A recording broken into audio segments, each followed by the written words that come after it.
Hi friends, मैं फिर हाजिर हूँ एक नई कहानी के साथ। आज की कहानी है चटकी हुई चूड़ियाँ। वी आराध्या जी लेखिका हैं इसकी। बहू, तीज तो सुहागनों का त्योहार होता है। अभी तुम्हारे बाबूजी तुम्हें लिवाने क्यों आए हैं? अंतरा की सास की भ्रकटी तन सी गई, पर अंतरा के पिताजी यह कहकर अपनी बेटी को लिवा लाए कि समधन जी, मैं रक्षाबंधन के त्योहार के लिए अंतरा को लिवाने आया हूँ। काफ़ी दिन हो गए, घर में सब बिटिया से मिलना चाहते हैं। अब पिता आगे बढ़कर कह रहे थे और बेटी की विदागरी कराने भी आए थे। सो मना करने का तो कोई सवाल ही नहीं था। लिहाजा बेमन से ही सही, पर अंतरा के ससुराल वालों ने उसे मायके जाने की अनुमति दे दी। हालांकि अभी तीज पर अंतरा की दोनों ननदें आई हुई थी। ऐसे में मुफ्त की काम वाली अंतरा का मायके जाना सबको बहुत अखर गया था। मायके में भी अंतरा का मिला जुला स्वागत ही हुआ था। जहाँ बड़ी भाभी नमिता ने दिल खोलकर उसका स्वागत किया था, वहीं छोटी भाभी सुरभि, जो अंतरा की लगभग हम उम्र थी, अंतरा को देखकर उसके चेहरे पर एक सिकन सी आ गई थी, जिसे वह कोशिश करके भी छुपा नहीं पाई थी। अमित के जाने के बाद यह दूसरी बार था जब अंतरा का मायके आने हुआ था। पिछली बार जब अंतरा मायके आई थी, तब उसे बिना हार श्रृंगार के देखकर माँ का कलेजा जैसे मुंह को आ गया था।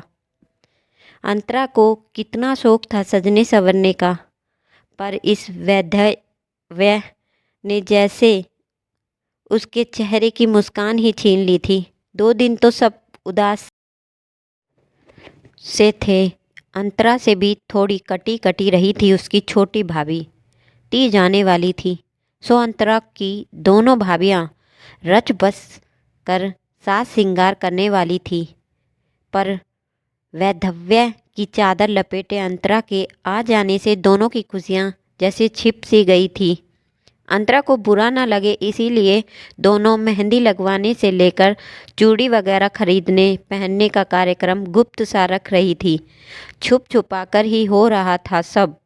बड़ी भाभी नमिता की शादी को तो 8 साल हो चुके थे और उसका एक 5 साल का बेटा भी था। छोटी भाभी सुरभि की शादी को यह दूसरा साल था। उसके मन में कई उमंगें थी। उसका मायका लोकल था, सो उसकी माँ अर्चना जी को लगा कि उनकी बेटी सजेगी सवरेगी तो उसकी विधवा ननद को बुरा लगेगा। इसीलिए उसने बीना जी से फ़ोन करके अनुमति मांगी कि इस बार चूंकि आपकी बेटी अंतरा आई हुई है तो उसे थोड़ा बुरा ना लगे, इसीलिए सुरभि को तीज के लिए मायके भेज दें। वह इस बार तीज यहीं मनाने में मायके में मना लेगी, उसके बाद फिर ससुराल चली जाएगी। सुरभि भी खुश हो जाएगी और अंतरा को भी बुरा नहीं लगेगा। तभी तो समधन की बात सुनकर बीना बीना जी ने कुछ नहीं कहा, सिर्फ इतना कि बहन जी, मैं आपको शाम में फ़ोन करके बताती हूँ। उसके बाद बीना जी ने दोनों बहुओं और अंतरा को कहा, पास बुलाकर कहा, बड़ी बहू, छोटी बहू और अंतरा, तुम तीनों जल्दी तैयार हो जाओ, तीज की खरीदारी करने बाजार जाना है। सास की बात सुनकर दोनों बहुएं चौंक गई कि कहीं उन्होंने गलत तो नहीं सुन लिया। उन्होंने अंतरा का नाम लिया था। अंतरा भला तीज कैसे मना सकती है? वह तो विधवा है। बहरहाल अंतरा ने ही शंका का समाधान करने के लिए पूछा, मम्मी, क्या मैं भी चलूं? मैं भला जाकर क्या करूंगी? हाँ बेटा, तुम भी चल रही हो। तीज में अभी 2 दिन है, परसों ही तो है। अभी बहुत सारी तैयारी करनी है। चलो सब फटाफट तैयार हो जाओ। कुछ समझे कुछ ना समझे की स्थिति में दोनों बहुएं और अंतरा तैयार तो हो गए, पर एक सवाल अब भी जहन में था कि उन्होंने अंतरा को तैयार होने क्यों कहा था। तब तक बीना जी भी तैयार होकर आ गई और उन्हें कहने लगी, देखो, मैंने अंतरा को भी हमारे साथ आने के लिए इसलिए कहा है कि तीज में झूला झूलना, मेहंदी लगाना, श्रृंगार, यह सब तो लड़कियां शादी से पहले भी करती हैं कि नहीं? जी माँ जी, दोनों बहुएं एक साथ बोली। पर माँ, उससे क्या? अंतरा अभी भी असमंजस की स्थिति में थी। सुनो बेटा, मेरी बात अभी पूरी नहीं हुई है। हाँ, तो विवाहित स्त्रियां सिंदूर लगाती हैं, जो शादी के बाद ही लगाया जाता है, जो सुहाग चिन्ह पति के नहीं रहने पर नहीं लगाया जाता है, वह यही सिंदूर है। लेकिन जो चीज़ें, जो श्रृंगार और जो छोटी छोटी खुशियाँ लड़कियों को शादी के पहले हासिल थी, वह भी क्यों छीन ली जाए। अब तक अंतरा की माँ की मनसा भली भांति समझ चुकी थी। साथ ही सुरभि को भी जानकर थोड़ी राहत मिली कि अब सब सुहागिनें मिलकर तीज पर साज श्रृंगार करेंगी, तो अंतरा भी सिर्फ वैधव्य का जामा पहनकर नहीं रहेगी। यह तो आपने बहुत अच्छा सोचा माँ। बड़ी भाभी नमिता अंतरा पर हमेशा बहन जैसा लाड लड़ाती आई थी, सो वह बोल पड़ी और अंतरा भी उनकी आंखों में खुद के लिए स्नेह का सागर लहराता हुआ देखकर उनके पास जाकर उनका हाथ पकड़कर खड़ी हो गई। तो भाभी ने भी उसे प्यार से गले लगाकर उसका माथा चूम लिया।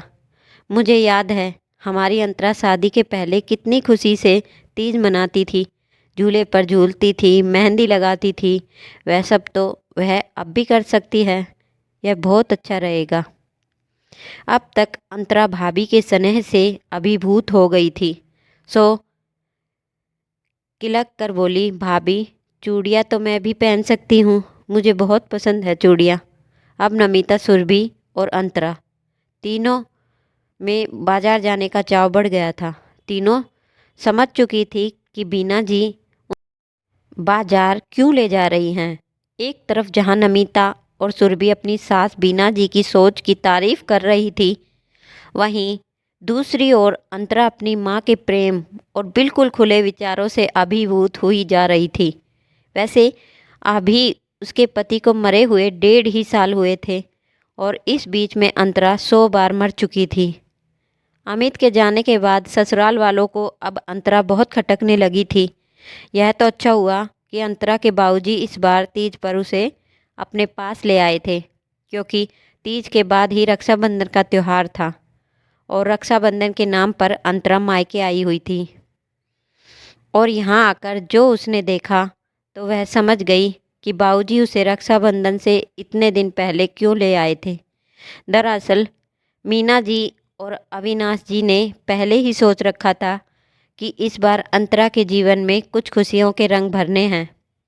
अमित के नहीं रहने पर वैसे ही वह अधूरी हो गई है और हार श्रृंगार भी उतर जाने से उसके चेहरे की चमक के साथ साथ जिंदगी से भी सारे रंग चले गए हैं। साथ ही उन्होंने यह भी निश्चय किया था कि अब वह अंतरा को ससुराल में सिर्फ मुफ्त की नौकरानी बनने नहीं भेजेंगे, बल्कि अब अंतरा के भविष्य के बारे में विचार करेंगे। दोनों बेटे तो अपनी छोटी बहन को बहुत प्यार करते ही थे, सो उन्हें कोई ऐतराज़ नहीं होता। बड़ी बहू नमिता तो शादी के बाद पूरे 6 साल तक अंतरा के साथ हिल मिलकर बहनों की तरह ही रही थी, सो वह भी इस निर्णय के विरोध में मुंह नहीं लटकाएगी।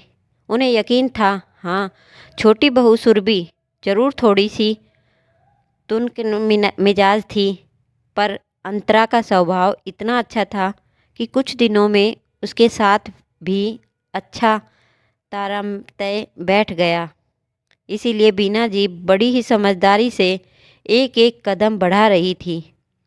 अपनी बेटी के भविष्य को सुधारने की आज वह पहली पहल कर रही थी। अंतरा को 30 सेलिब्रेशन में शामिल करके उस दिन बाजार में तीनों ने खूब सुंदर सुंदर मेहंदी लगवाई और जिस तरह उछल उछल कर अंतरा कभी दुपट्टा खरीद रही थी और कभी अपने लिए आभूषण ले रही थी, उसे देखकर बीना जी का कलेजा बिल्कुल ठंडा हो रहा था। उनका जी जुड़ गया था। दोनों बहुएं भी अब बिल्कुल ऑफवर्ड नहीं फील कर रही थी। उन्हें लग रहा था अगर वह दोनों तैयार होंगी और अंतरा उदास रहेगी तब घर का माहौल बहुत गमहीन हो जाएगा। लेकिन आज बीना जी के विचारों और उनकी सोच बहुत ही खुलापन लिए हुए था, जो किसी स्त्री के मान सम्मान व अस्तित्व को पुख्ता आयाम देने के लिए काफ़ी था। बीना जी ने न सिर्फ अपनी बेटी के लिए एक उदाहरण प्रस्तुत किया था, बल्कि सोसाइटी की ऐसी कई अन्य महिलाओं को भी एक रोशनी की किरण दिखाई थी। पहले तो उन्होंने आगे बढ़कर अंतरा को तीज और बाकी त्यौहार मनाने के लिए मानसिक रूप से तैयार किया और कहा कि जो श्रृंगार वह शादी से पहले करती थी वह वैधव्य के बाद भी कर सकती है। और चूड़ियाँ तो लगभग हर लड़की को पहनना बहुत पसंद है। चूड़ियाँ चूड़ियाँ तो वह जब चाहे तब पहन सकती हैं और जितनी चाहे उतनी पहन सकती हैं। इस बार तीज पर अंतरा खनखनाती चूड़ियों वाले हाथ और मेहंदी वाले हाथ देखती और फिर अपना चेहरा देखती और खुश होती और सोचती कि मैं अभी भी पहन सकती हूँ चूड़ियाँ, अभी भी कर सकती हूँ श्रृंगार। कम से कम शादी के पहले जितना करती थी उतना तो मैं अब भी कर सकती हूँ। अब बीना जी और अविनाश जी भी बहुत खुश थे। अंतरा को खुश देख दोनों भाई महेश और सुरेश को भी बहुत अच्छा लग रहा था। उनकी माँ की सही सोच की वजह से अंतरा के जीवन में आज खुशियों के रंग बिखरे पड़े हैं और उन खुशियों के अनगिनत रंगों को चुनते हुए वह सोचती है चूड़ियाँ और बाकी श्रृंगार तो लड़कियाँ सारी ज़िंदगी पहन सकती हैं, वहीं क्यों लड़की सारे श्रृंगार कर सकती हैं और अपनी मर्जी से खुशी से उसे करने देना चाहिए। एक तो वैधव्य का पहाड़ का दुख, ऊपर से यह श्रृंगारहीन रूप। अंतरा के हाथों की खनखन चूड़ियाँ आज अंतरा को बहुत खुशी दे रही थी और इस वजह से उसके चेहरे की चमक भी दुगनी होती जा रही थी। उसकी खुशी से घर में आज सब खुश थे। अब जब भी अंतरा के श्रृंगार करने पर कोई टोकता तो वह यही कहती, चूड़ियाँ तो कंवारी लड़कियाँ भी पहनती हैं, फिर एक विधवा की चूड़ियाँ चटकने के बाद फिर क्यों नहीं कलाई पर चढ़ाई जाती हैं, और पति के जाने पर वह क्यों ना पहने चूड़ियाँ। हाँ, पति के जाने पर सिंदूर लगाने का कोई औचित्य नहीं रह जाता, वरना वह सारे श्रृंगार कर सकती है। उसका श्रृंगार पर हक है और हमेशा रहेगा। उसके बाद अंतरा ने अपनी ज़िंदगी का एक नया सगल बना लिया कि वह हमेशा अपने आप को और अपने स्त्रीत्व को सजा कर रखेगी। आगे जाकर उसने नौकरी भी की। कालांतर में उसकी दूसरी शादी भी हुई, लेकिन उसका श्रृंगार हमेशा उसके साथ बना रहा। आपको हमारी कहानी कैसी लगी हमें कमेंट करके ज़रूर बताएं। मिलते हैं अगली कहानी के साथ। धन्यवाद।